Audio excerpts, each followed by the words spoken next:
Welcome to the channel, viewers. Covert Narcissism. When you realise their pain always mattered more than yours. Because at first it felt like compassion. You wanted to understand, you wanted to be patient, you wanted to give the relationship every opportunity to succeed. So when conflict appeared, your attention naturally moved toward their feelings, their explanations, their struggles, their wounds. But slowly something began happening underneath the attachment.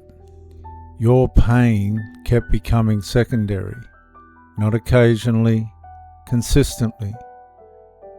That's where the trauma bond deepens, because covert narcissistic conditioning often teaches the nervous system that preserving the relationship matters more than protecting the self. So over time, the emotional focus quietly shifts. The person begins monitoring their reactions, their stress, their disappointments, their frustrations, their emotional needs, while their own psychological reality gradually moves into the background.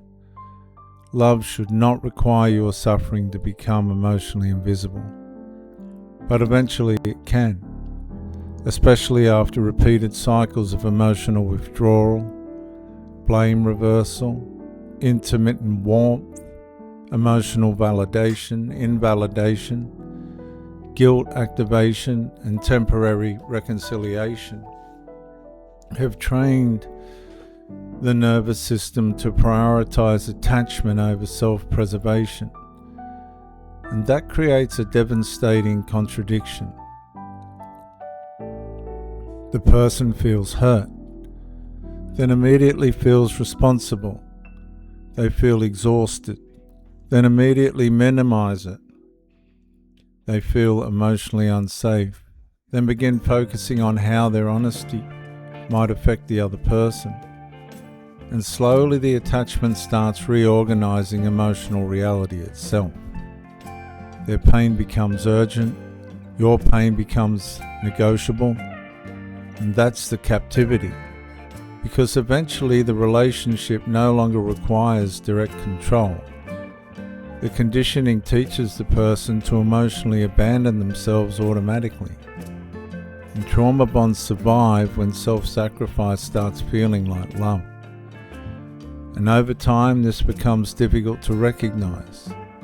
The person may still believe they are being caring, patient, loyal, understanding. But underneath those qualities, another pattern is quietly growing. Every conflict becomes about repairing their discomfort. Every boundary becomes about managing their reaction. Every emotional injury becomes something to explain rather than fully acknowledge. And the nervous system slowly learns a dangerous lesson.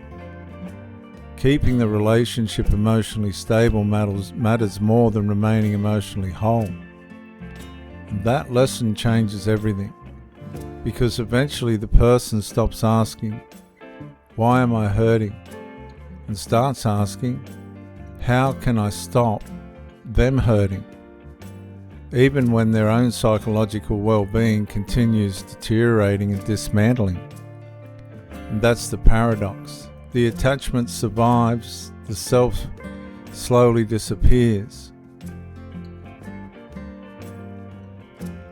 And healing begins when the nervous system finally recognizes something simple but transformable.